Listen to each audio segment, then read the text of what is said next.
മലയാളികളെ ചിരിപ്പിക്കുകയും ചിന്തിപ്പിക്കുകയും ചെയ്ത അതുല്യ കലാകാരൻ സലീം കുമാറിന് വിട. 56 വയസ്സായിരുന്നു. കൊച്ചിയിലെ സ്വകാര്യ ആശുപത്രിയിൽ കരൾ രോഗത്തിന് ചികിത്സയിലിരിക്കെയാണ് വിയോഗം. ഹൃദയാഘാതമാണ് മരണകാരണം. രാവിലെ 9 മണി മുതൽ പറവൂർ ടൗൺ ഹാളിൽ പൊതുദർശനത്തിൽ നടക്കും. സംസ്കാര ചടങ്ങുകൾ വീട്ടുവളപ്പിലാണ്.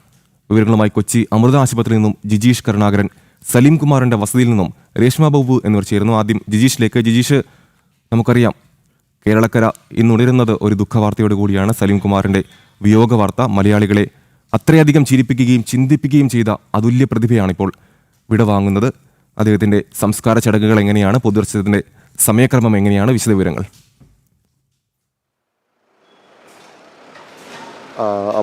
അമൽ പറഞ്ഞതുപോലെ തന്നെ വലിയ ഒരു വിയോഗത്തിൻ്റെ വാർത്ത, ആ വാർത്തയുടെ ആഘാതം അത് അങ്ങനെ തന്നെ നിൽക്കുന്നു.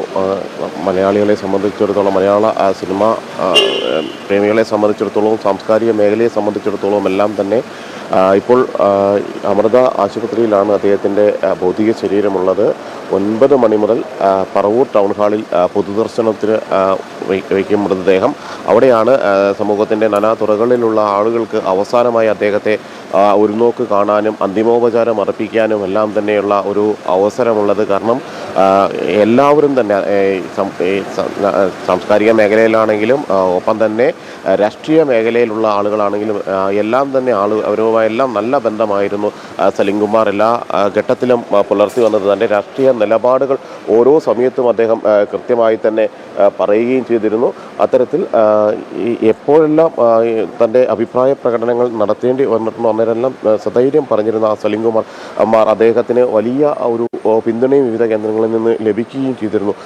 ആ സലീം കുമാറിൻ്റെ വിയോഗത്തിൽ അദ്ദേഹത്തെ അവസാനമായി ഒരു നോക്ക് കാണാൻ 9 മണിക്കാണ് പൊതുദർശന ക്രമീകരണങ്ങൾ ഏർപ്പെടുത്തിയിരിക്കുന്നത്. അതിനുശേഷം വൈകിട്ട് 3:30 ചടങ്ങുകൾ നടക്കുക, വീട്ടുവളപ്പിൽ സംസ്കാര ചടങ്ങുകൾ നടക്കുക. ഈ അമൃത ആശുപത്രിയിൽ, നമ്മളിപ്പോൾ നിൽക്കുന്ന അമൃത ആശുപത്രിയിലെത്തിയും നിരവധി സമൂഹത്തിൻ്റെ വിവിധ മേഖലകളിൽ ഉള്ള ആളുകൾ അദ്ദേഹത്തിന് അന്തിമോപചാരം അർപ്പിച്ചിരുന്നു. അദ്ദേഹത്തിൻ്റെ മരണ വിവരം അറിഞ്ഞ് ഇവിടെ എത്തിയിരുന്നു. അതിനുശേഷം കഴിഞ്ഞ ദിവസങ്ങളിലെല്ലാം നമുക്കറിയാവുന്നതുപോലെ ഓരോ ഘട്ടത്തിലും ജീവിത പ്രശ്നങ്ങൾ ഉണ്ടാകുമ്പോൾ, രോഗബാധകൾ ഉണ്ടാകുമ്പോഴെല്ലാം തന്നെ അതിനെയെല്ലാം അതിജീവിച്ചുകൊണ്ട് അദ്ദേഹം തിരികെ ജീവിതത്തിലേക്ക് ആ ഘട്ടങ്ങളിലെല്ലാം തന്നെ കടന്നു വന്നിരുന്നു.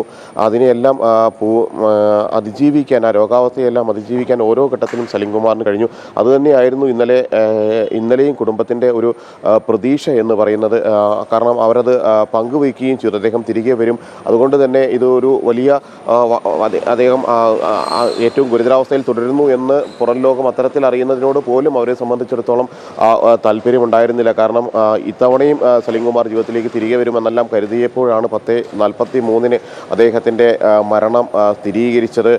10:43 ഹൃദയാഘാതമാണ്. മറ്റ് കരൾ രോഗം സംബന്ധമായ അസുഖങ്ങളെല്ലാം ഉള്ളപ്പോൾ തന്നെ ഹൃദ്രോഗമായിരുന്നു മരണത്തിലേക്ക് നയിച്ചത്. ഒടുവിൽ അദ്ദേഹത്തിൻ്റെ മരണത്തിലേക്ക് നയിച്ചത്. തീവ്രപരിചരണ വിഭാഗത്തിൽ ചികിത്സയിൽ തുടരുകയായിരുന്നു. അതിനു മുമ്പ് പോലും ആശുപത്രിയിൽ നിന്ന് ലഭിച്ച വിവരങ്ങൾ എന്ന് പറയുന്നത് അദ്ദേഹത്തിൻ്റെ ആരോഗ്യസ്ഥിതി അതീവ ഗുരുതരമെന്ന് പറയാൻ കഴിയുന്ന സ്ഥിതിയിലല്ല എന്നായിരുന്നു. എന്നാൽ അതിനിടയിലാണ് അദ്ദേഹത്തിൻ്റെ വിയോഗം ഉണ്ടാകുന്നതും. സാംസ്കാരിക കേരളമാകെ ഞെട്ടിത്തിരിച്ച് 56-ാം വയസ്സിൽ സലീം കുമാർ എന്ന മഹാനടൻ സംസ്ഥാന കേന്ദ്ര ചലച്ചിത്ര അവാർഡുകളെല്ലാം ഏറെ നേടിയിട്ടുള്ള അദ്ദേഹം നമ്മൾ വിട്ടുപോകുന്ന ഒരു സ്ഥിതി ഉണ്ടാവുകയും എല്ലാം ചെയ്തത്. ഇവിടെയും അദ്ദേഹത്തിൻ്റെ മൃതദേഹം പൊതുദർശനത്തിന് വയ്ക്കുന്ന പറവൂർ ടൗൺ ഹാളിലടക്കം വിവിധ മേഖലകളിലുള്ളവർ അവിടെ എത്തി അന്തിമോപചാരം അർപ്പിക്കും. അതിനുള്ള ക്രമീകരണങ്ങളെല്ലാം തന്നെ ചെയ്യുന്നുണ്ട്.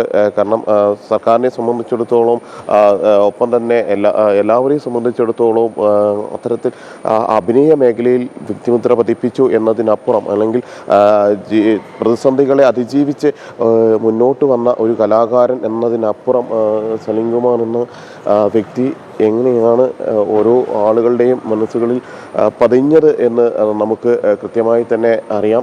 ഇപ്പോൾ അദ്ദേഹത്തിൻ്റെ മൃതദേഹം, ഭൗതിക ശരീരം അമൃത ആശുപത്രിയിലെ മോർച്ചറിയിലാണ്. 8 മണിക്കാണ് ഇവിടെ നിന്ന് അദ്ദേഹത്തിൻ്റെ ഭൗതിക ശരീരം പറവൂർ ടൗൺ ഹാളിലേക്ക് കൊണ്ടുപോവുക. തുടർന്ന് അവിടെയാണ് പൊതുദർശനത്തിന് ഏറെ നേരം ക്രമീകരണങ്ങൾ ഏർപ്പെടുത്തിയിരിക്കുന്നത്. അവിടെ വെച്ചായിരിക്കും മന്ത്രിമാരും അടക്കമുള്ള ആളുകൾ, മുഖ്യമന്ത്രിയും മന്ത്രിമാരും സിനിമാ മേഖലയിലുള്ള അദ്ദേഹത്തിൻ്റെ സുഹൃത്തുക്കളുമെല്ലാം മമ്മൂട്ടി അടക്കമുള്ള ആളുകൾ സിനിമാ മേഖലയിൽ അദ്ദേഹത്തെ അനുസ്മരിച്ചുകൊണ്ട് പറഞ്ഞ വാക്കുകൾ എന്ന് പറയുന്നത്, അദ്ദേഹം ഒരു സഹപ്രവർത്തകൻ മാത്രമായിരുന്നില്ല. അത് മുഖ്യമന്ത്രി വി ഡി സതീശനാണെങ്കിലും നടൻ മമ്മൂട്ടിയാണെങ്കിലും എല്ലാം അദ്ദേഹത്തെ അനുസ്മരിക്കുമ്പോൾ പറഞ്ഞ ഒരു കാര്യമെന്ന് പറയുന്നത്, തങ്ങൾക്ക് അദ്ദേഹം ഒരു സഹപ്രവർത്തകൻ, അതിനപ്പുറം സഹോദരനായിരുന്നു, സഹോദര തുല്യനായിരുന്നു. അങ്ങനെ പറഞ്ഞറിയിക്കാനാകാത്ത ആത്മബന്ധം ഓരോ ആളുകളിലും നിറച്ചുകൊണ്ട് തന്നെയാണ് സലിംകുമാർ കടന്നുപോയത്.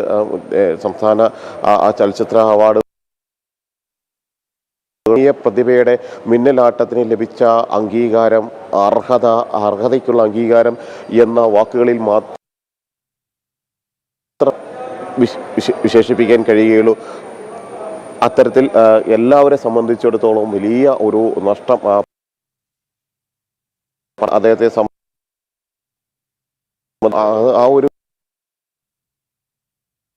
പൊതുദർശനത്തിന് വയ്ക്കുമ്പോൾ സാധാരണ ജനങ്ങളടക്കം, കാരണം പറവൂരിലുള്ള സാംസ്കാരിക മേഖലയിലടക്കം അദ്ദേഹം സജീവമായി പങ്കെടുത്തിരുന്നു. ഓരോ ചെറിയ പരിപാടികളിൽ പോലും ഏറ്റവും ഒടുവിൽ മുഖ്യമന്ത്രിയായി വി ഡി സതീശൻ തിരഞ്ഞെടുക്കപ്പെട്ടതിന് ശേഷം അദ്ദേഹത്തിന് നൽകിയ സ്വീകരണ ചടങ്ങിലാണ് സലിംകുമാർ പങ്കെടുത്ത ഏറ്റവും പ്രധാനപ്പെട്ട, അദ്ദേഹം ഒടുവിൽ പങ്കെടുത്ത ഏറ്റവും വലിയ പരിപാടി എന്ന് പറയുന്നത്. ആ ഒരു ഘട്ടത്തിലൊന്നും ഒരിക്കലും ഒരു ആരോഗ്യ പ്രശ്നങ്ങൾ അദ്ദേഹത്തിൻ്റെ മുഖത്ത് ഒരിക്കലും നിഴലിച്ച് കാണാൻ നമുക്ക് കഴിയുമായിരുന്നില്ല. കാരണം രോഗത്തിൻ്റെ പ്രശ്നങ്ങളെയും വൈകാരികളെയും എല്ലാം അതിജീവിച്ചുകൊണ്ട്, ചിരിച്ചുകൊണ്ട്, എങ്ങനെയാണോ അദ്ദേഹത്തിൻ്റെ കഥാപാത്രങ്ങളെ നമ്മൾ നോക്കിക്കണ്ടത്, എങ്ങനെയാണോ ആ കഥാപാത്രങ്ങൾ നമ്മളെ കുടുകുടാ ചിരിപ്പിച്ചത്, എങ്ങനെയാണോ ആ കഥാപാത്രങ്ങൾ ഓരോ മനസ്സുകളിലേക്കും നിറഞ്ഞു നിന്നത്, അതേപോലെ തന്നെയാണ് ഏറ്റവും ഒടുവിൽ ഒരു പൊതുപരിപാടിയിൽ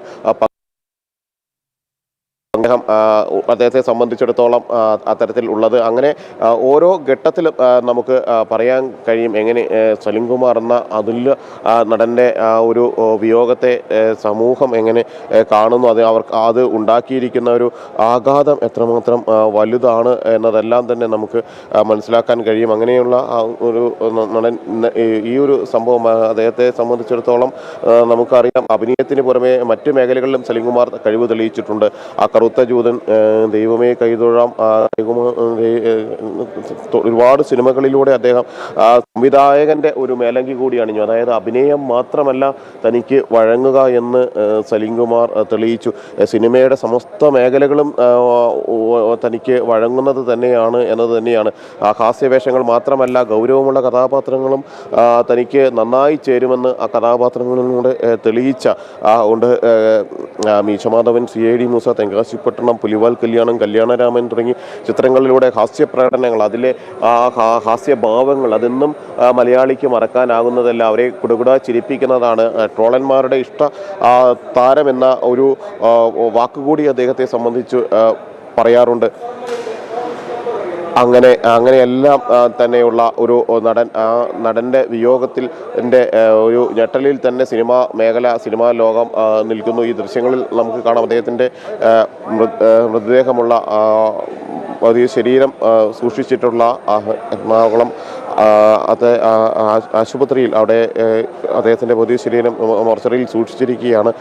8 മണിയോടുകൂടി തന്നെ ബന്ധുക്കൾക്ക് മൃതദേഹം വിട്ടുകൊടുക്കും. തുടർന്ന് ബന്ധുക്കൾ ഏറ്റുവാങ്ങി. ഈ ഒരു രോഗാവസ്ഥയെക്കുറിച്ച് തന്നെ അദ്ദേഹം പല ഘട്ടങ്ങളിലും സംസാരിച്ചിട്ടുണ്ട്. കാരണം തനിക്ക് ഈ അസുഖം വന്നത് ഏതെങ്കിലും ജീവിതചര്യ കൊണ്ടോ തൻ്റെ ജീവിതശൈലി കൊണ്ടോ ആയിരുന്നില്ല, പകരം പാരമ്പര്യമായ ആ രോഗം, അല്ലെങ്കിൽ തൻ്റെ സഹോദരനടക്കം ഈ രോഗാവസ്ഥകളുണ്ട് എന്നെല്ലാം ചില അഭിമുഖങ്ങളിൽ സലിംകുമാർ പറഞ്ഞിട്ടുണ്ട്. അങ്ങനെ ഈ ഒരു രോഗത്തെ പല ഘട്ടങ്ങളിലായി അതിജീവിച്ചു പോകാൻ, അതിനെയെല്ലാം നേരിട്ടുകൊണ്ട് വീണ്ടും സിനിമാ മേഖലയിൽ സജീവമാകാൻ എല്ലാം സലിംകുമാറിനെ സംബന്ധിച്ചിടത്തോളം കഴിഞ്ഞിട്ടുണ്ട്. അങ്ങനെയുള്ള അതുല്യ നടൻ്റെ അഭിയോഗം അതിനുശേഷം 8 മണിക്ക് ബന്ധുക്കൾക്ക് ഇട്ടുകൊടുക്കുന്ന അടക്കമുള്ള നടപടിക്രമങ്ങളാണ് ഇനി പ്രധാനമായും നടക്കാനുള്ളത്.